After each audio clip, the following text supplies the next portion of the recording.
Good morning everyone. Okay, सो मैं आज आपको हिंदी क्लास में स्वागत करती हूँ। ओके, सो आज हम पढ़ेंगे ग्रामर, मतलब आपका व्याकरण। तो व्याकरण में हम क्या पढ़ने वाले हैं? हमने सबसे पहले व्याकरण में आपकी व्याकरण से क्या ख़त्म कर दिया था? हाँ, पहला चैप्टर था आपका भाषा संकेत, मतलब भाषा और वर्णमाला जाना था। तो स्वर वर्ण क्या है, व्यंजन वर्ण क्या है, उनके बारे में जाना था। आज हम जानेंगे वर्ण और मात्रा के बारे में। क्या जानेंगे? वर्ण और मात्रा के बारे में। ठीक है, तो हमने पहले ही जाना था स्वर और वर्ण।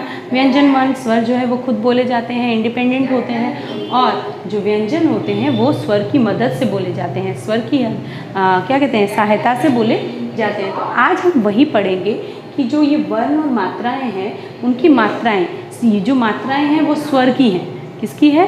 स्वर की है। तो मात्राओं के मिलने से व्यंजन पूरा बनता है। अगर हम स्वर की मात्राओं को जोड़ें तभी वो वर्ण जो है कि पूरा बनता है, पूरा व्यंजन, पूरा वर्ण एक बनता है। तो अब देखते हैं, जैसे कि हमने यहाँ पे देखा है क अ, ठीक है, क जुक्त अ, तो क हो गया। क में उच्चारण अ की भी आती है। क्या आती है? क में उच्चारण अ की भी आती है, इसमें अ की मात्रा भी लगी हुई होती है।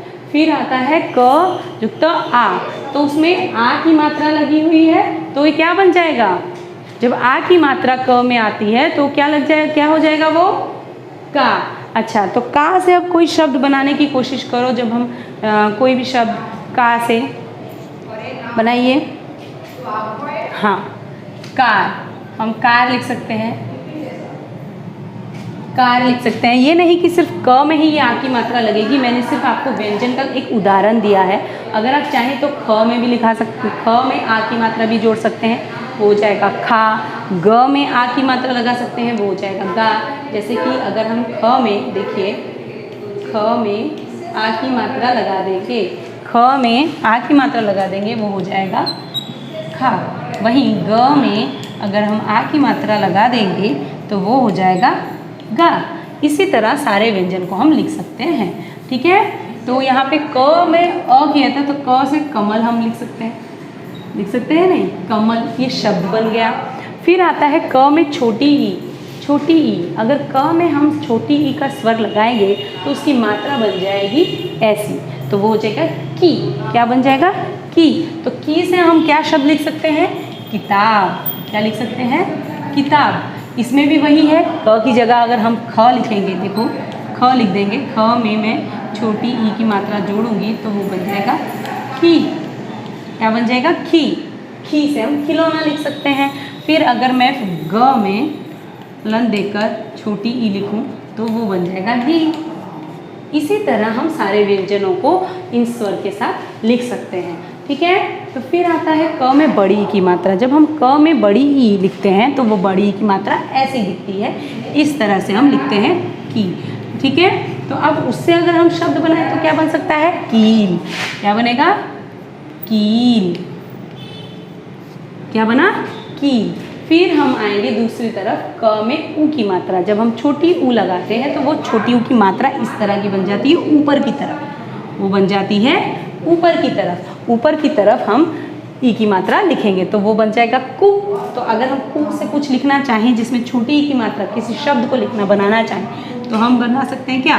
कुर्सी, जो कि आपकी किताब में दी गई है, कुर्सी बन गया कुर्सी। तो कुर्सी जो है वो छोटी ऊ की मात्रा की सहायता से बनी है। अगर आप क की जगह यहाँ पे ख वगैरह, जैसे मैं बता रही थी आपसे, ख में अगर मैं छोटी ऊ लगा दूँ तो वो हो जाएगा खू। अगर मैं त में छोटी ऊ लिखूँ तो वो हो जाएगा तू। तो इसी तरह हम अन्य व्यंजनों में भी इन मात्राओं का इस्तेमाल करते हैं और शब्द बनाते हैं। इसी से पूरे शब्द बनते हैं, मतलब कहते हैं कि ना पूरे वर्ण बनते हैं और इन्हीं वर्णों की सहायता से हम शब्द बनाते हैं। फिर आता है बड़ी ऊ। बड़ी ऊ की जब आएगी तो बड़ी ऊ की मात्रा नीचे की तरफ होगी, तो क से क्या हो जाएगा? कूदना। क्या हो जाएगा? कूदना। ठीक है, क में कूदना। फिर आता है क में री। री की मात्रा, री की मात्रा जो है वो इस तरह होती है। क में री की मात्रा अगर लग जाएगी तो हम लिख सकते हैं कृषक। क्या लिख सकते हैं? कृषक। क्या लिख सकते हैं? कृषक। जो कृषक है, कृषि है, उसमें हम री की मात्रा लगाते हैं। फिर है आया है आपका ए की मात्रा, क प्लस ए, मतलब जुक्ता ए। तो ए की मात्रा जो है वो आपको इस तरह की दिखेगी, ए की मात्रा जो इस तरह की दिखती है। तो हम अगर के से लगाएंगे तो केला बनेगा। क्या बनेगा? केला, केला। वैसे ही अगर म में आप ए लिखेंगे तो वो बन जाएगा में। अगर ज में आप ए कर देंगे, हलंत देना ज़रूरी है, फिर हो जाएगा जे। तो इस तरह वो मात्राओं के जुड़ने से, स्वर के जुड़ने से मात्राओं में परिणित हो जाता है। फिर आएगा हमारा क्या ना, ए हो गया ऐ। ऐ में अगर आएगा तो कई हो जाता है। क में जब हम ऐ लगाते हैं तो उसकी मात्रा इस तरह की हो जाती है, डबल बन जाता है।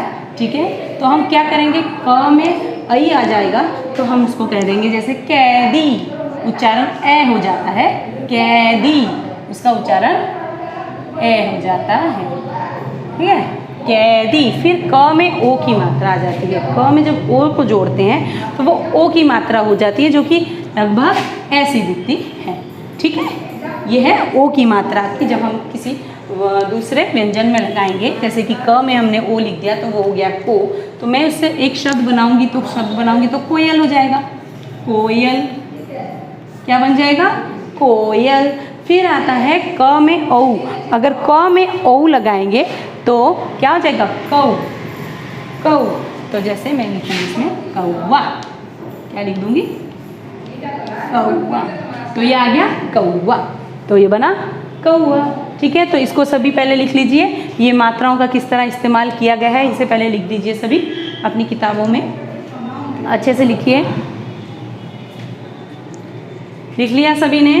फिर हम चलेंगे, देखो मैं इसको मिटा देती हूँ आपके लिए। देखिए, तो मैंने यहाँ पे दिया है, हम फिर से जो स्वर है हमारे लिख देते हैं। ये है अ, आ, ई,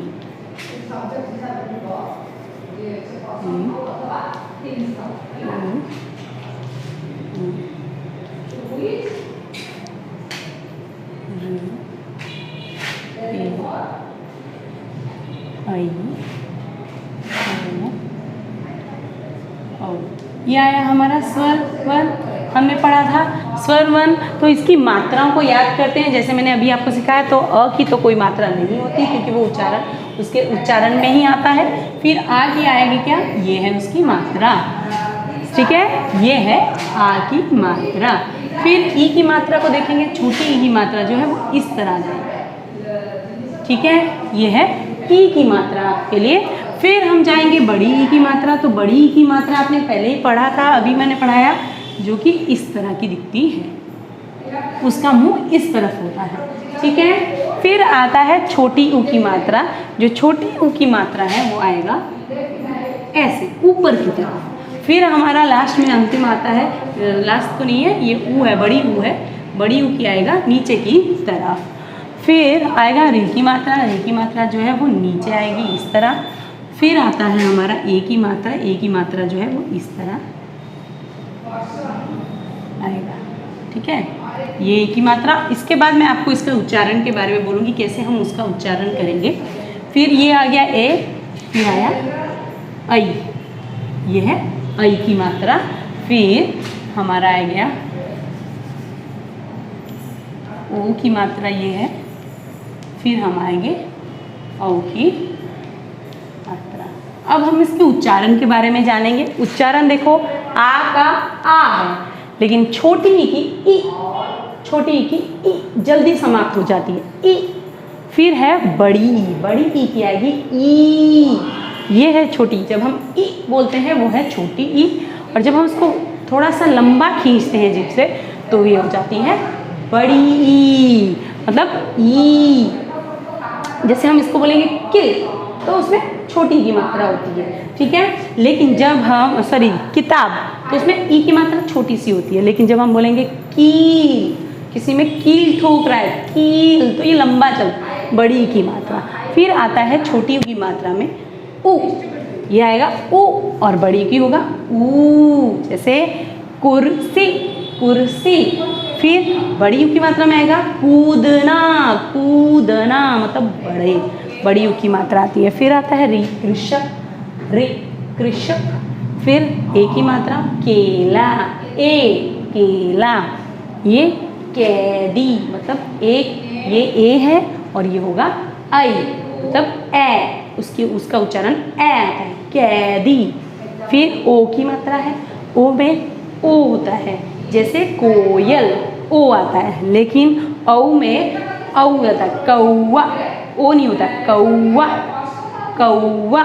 मौसा, मौसा, जैसे कि आपने मेरी किताब जो आपकी इंग्लिश हिंदी लिटरेचर में मौसी, मौसी ओ आता है, तो इसका उच्चारण अब हो गया। ये इन मात्राओं के उच्चारण के बारे में आपको पता चल गया। अब हम जानेंगे इनके शब्द के बारे में। आ की मात्रा लगा के मैंने लिखा है जाल, से जाल। अगर और क्या लिख सकती हूँ, माला भी लिख सकती हूँ इसमें, माला। आ की मात्रा इस्तेमाल किया गया है। छोटी की मात्रा में आया है किताब, तो मैं लिखूंगी दूसरा शब्द क्या हो सकता है, हिरण। क्या होगा, हिरण। फिर है माली, माली में देखो दो मात्रा है, आ की मात्रा भी है, बड़ी की मात्रा भी है, लेकिन हम बड़ी की मात्रा के लिए हम माली भी लिख सकते हैं, है कि नहीं। नानी, मैं अगर लिखूंगी नानी तो नानी भी होगा, बड़ी की मात्रा आएगी इसमें। जामुन, जामुन। अब मैं लिखूंगी दूसरा वर्ड गुलाब, गुलाब में भी छोटा ऊ की मात्रा आती है और आ की मात्रा भी आती है। देखो ये है झूला, तो झूला में बड़ी ऊ की मात्रा है।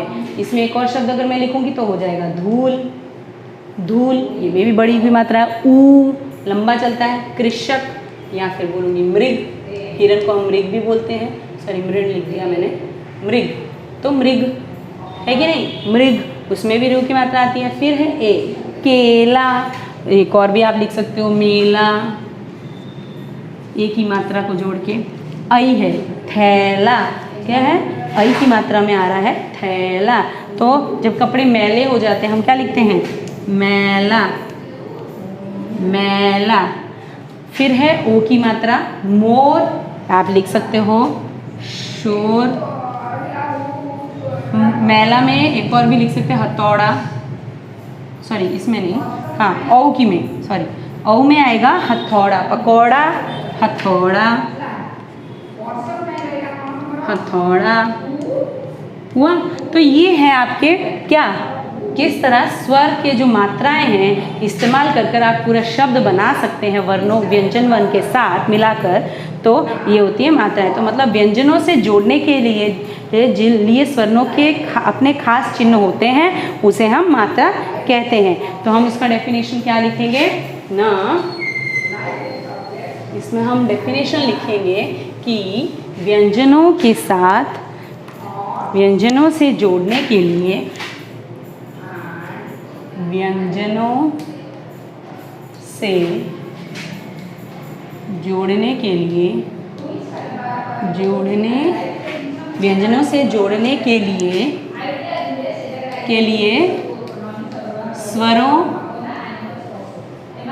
स्वरों के कुछ खास चिन्ह हैं। क्या, स्वरों के अपने खास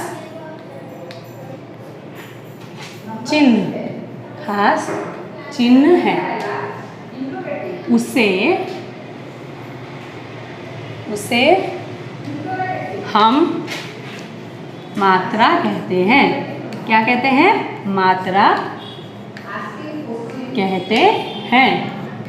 ठीक है, तो यही सब उनकी मात्राएं, यही जो है ये सब जो है वो आपकी क्या है, मात्राएं हैं। इन्हें अच्छे से पढ़िए, हम जानिए, और नेक्स्ट क्लास में हम इसके प्रश्न उत्तर करेंगे, जिसमें हम मात्राओं से रिलेटेड कुछ प्रश्न उत्तर करेंगे, ताकि आप जान सके किस तरह मात्राएं व्यंजनों के साथ जुड़कर शब्द बनाने में हमें आसानी देते हैं। ओके, तो घर पे रहिए, सुरक्षित रहिए और यूं ही पढ़ते रहिए। Bye everyone.